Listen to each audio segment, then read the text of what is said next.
Prism. What's up everyone, and welcome to another video. In this video, we have this Nokia 7070 Prism that I bought off the flea market. We're obviously going to be testing it and seeing if it works. And we're also going to repair it if we have to. So let's get right into it. So initially I bought this from a flea market for a very low price. However, it didn't include a battery. So I got one, and well, I plug it into charge, and everything seemed to be okay until the display lit up and I saw a very nasty surprise.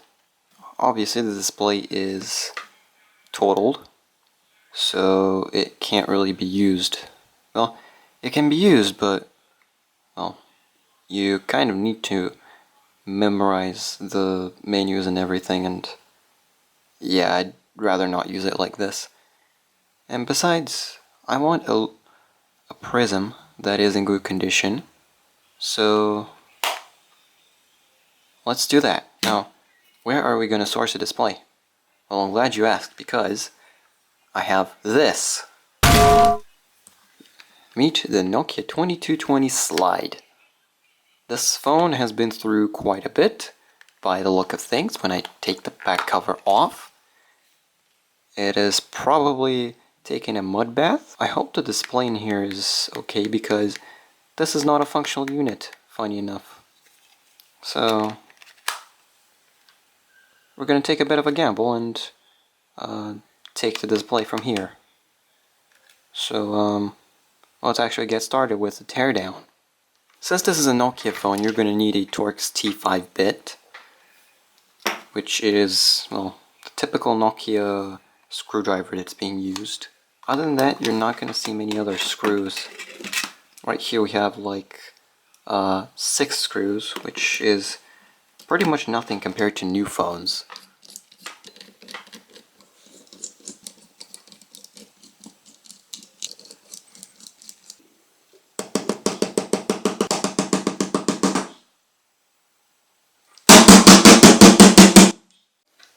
You stubborn little screw. Well, I guess I'm gonna leave it in there for now because the two parts are separating anyway. So, yeah, it should be fine. How do I not rip the cable? Okay, I guess we're gonna have to take it apart further. And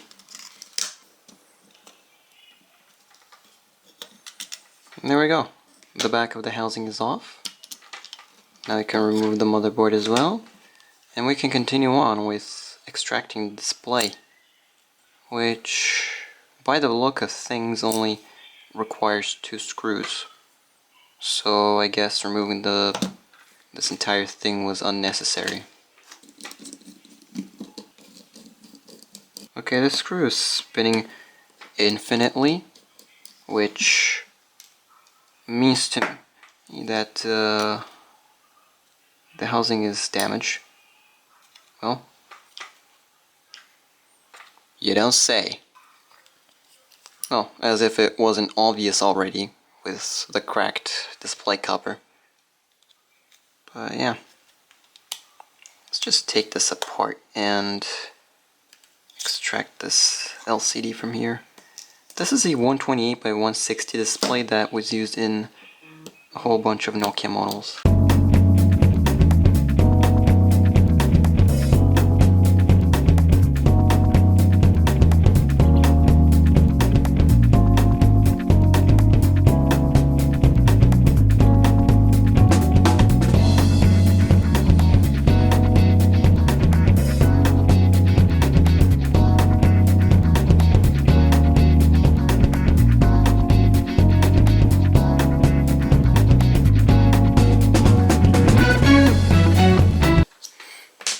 I'm not going to use this. Instead I'm just going to use this silly little screwdriver, and I'm going to pry up the display like so, and there it is. I wasted a whole bunch of time trying to get it out, when really I should have just used my silly little screwdriver. Onto the prism. Let's power off this nugget, like that. Take out the battery, so when we're removing the display we don't blow the backlight fuse. And let's get to the teardown. Over here, I assume we're going to have to either remove these plastic pieces or remove the entire display cover. I'm going to check a tutorial real quick. Okay, so they said we have to remove these covers right here.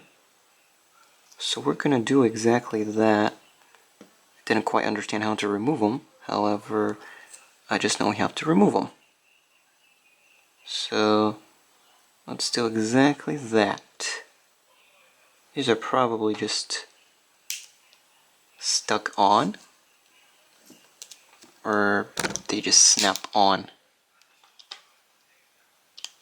And I assume that's how you remove them. And apparently we just remove these screws and we have access to the vault, aka the display assembly. And you should be able to separate the two halves somehow, either with a guitar pick or with your bare nails. Now I have cut my nails earlier today, so I'm just gonna do the guitar pick method. But usually using your nails is more convenient in a lot of cases. But the guitar pick is more professional. Also, haven't seen this LED light up not even once. Now, what is the next step of this?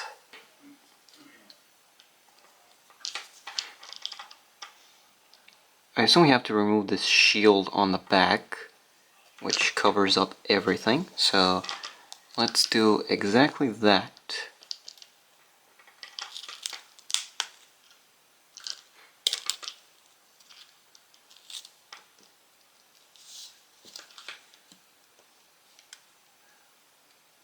And there's our display assembly. Now I'm gonna close this phone down.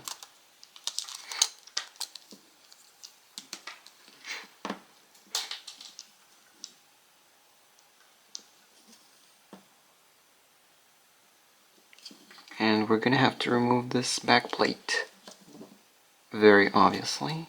The connector's in the same spot, so you can just take this display out just like that, and we don't have to remove any metal shields or anything. We just have to pry this display out of here. Careful not to damage the ribbon cable because it's going to make this entire adventure pointless. And here's our old display. We can toss that aside because it is pretty much useless. And as for our new display, we're going to have to get it out of this enclosure. I've removed the back plate. So we can now install this display like so.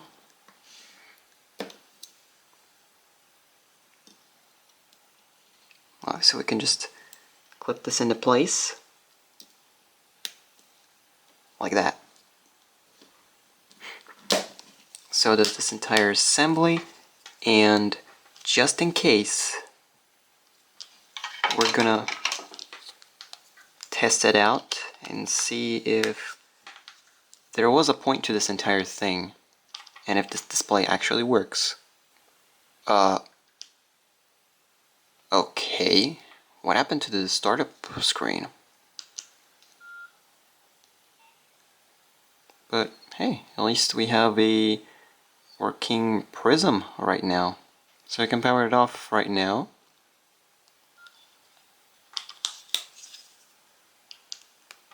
Take out its battery, and well, take the time to clean out this case because it is absolutely disgusting.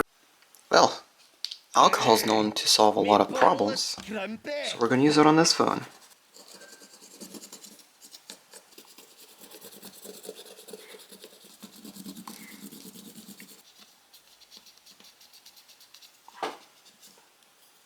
I think it cleaned up quite nicely. We're still gonna have to replace this most likely, but it looks great. We're repeating the same procedure for the back plastic.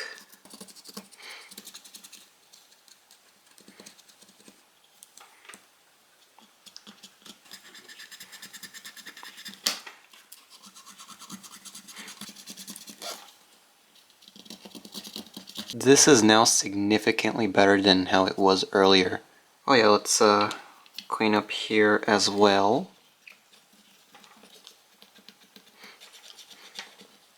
I guess we can put it together now.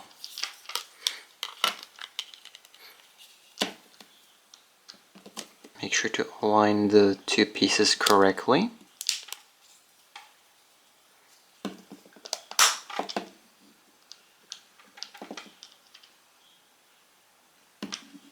We're left with a pretty big gap in here.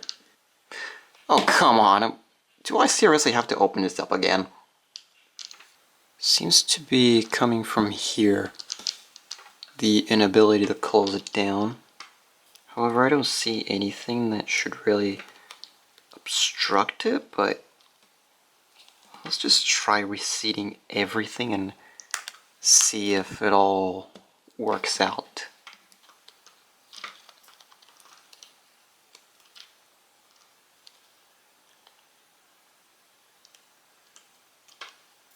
Okay, yeah, it was just a case of me putting it back together wrong. Whoopsie. Now we just put the two screws in and we're good. I'm just gonna need to clean these because they are absolutely disgusting.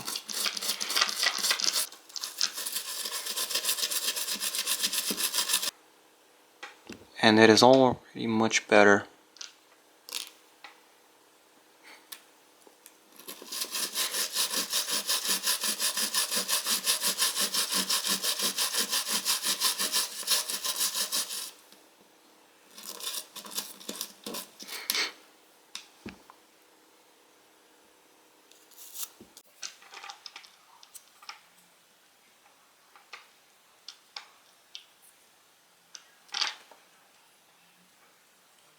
Once we're finished with the Q-tip, they look amazing.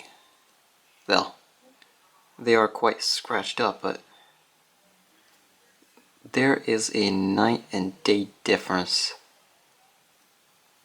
And now I can feel comfortable putting them back on.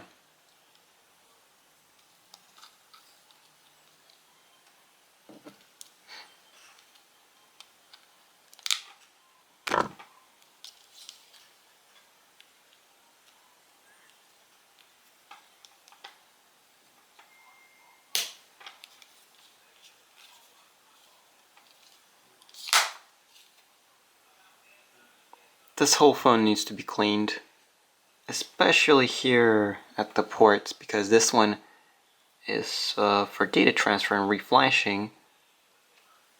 However, well, I may not use it, it still looks disgusting and I want to clean it, so let's do exactly that.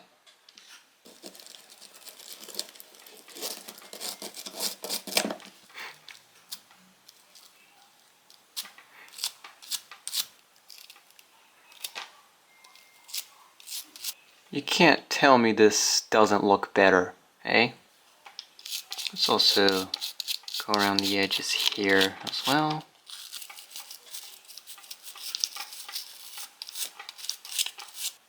And it seems to be good. So we can now put the battery back in. Put the back cover back on, which might also need some cleaning. I'm gonna take care of that a little bit later. But now we can finally say we have a fully functioning Nokia Prism.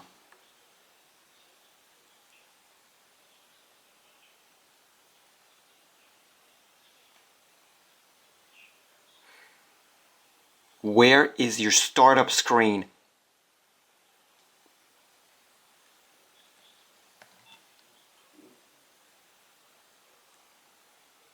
Huh? Why is the startup screen gone? Where's the startup chime? But, I mean, other than the boot chime randomly disappearing, it works quite well. And here's the thing, this is somehow even more limited than the donor, because ironically that one has a camera.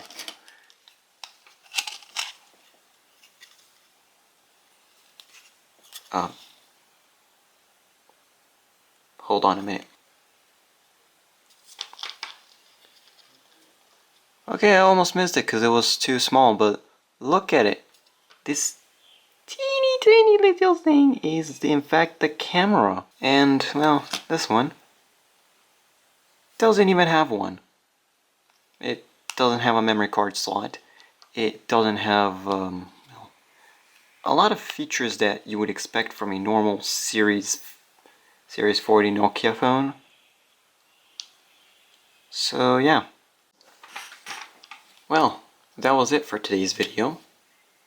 I hope you all have a great day or night wherever you're located in the world.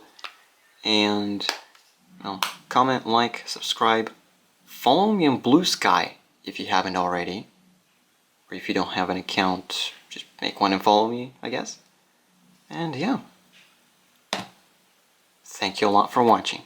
Stay tuned until the next video, where I repair this pretty sad looking Galaxy S6 Edge. It's just flickering a lot, and it needs a new battery, so yeah. Expect to see all of this in any video. Anyway, goodbye everyone, and I hope you have a great day or night wherever you're located in the world again. And yeah, see you next time.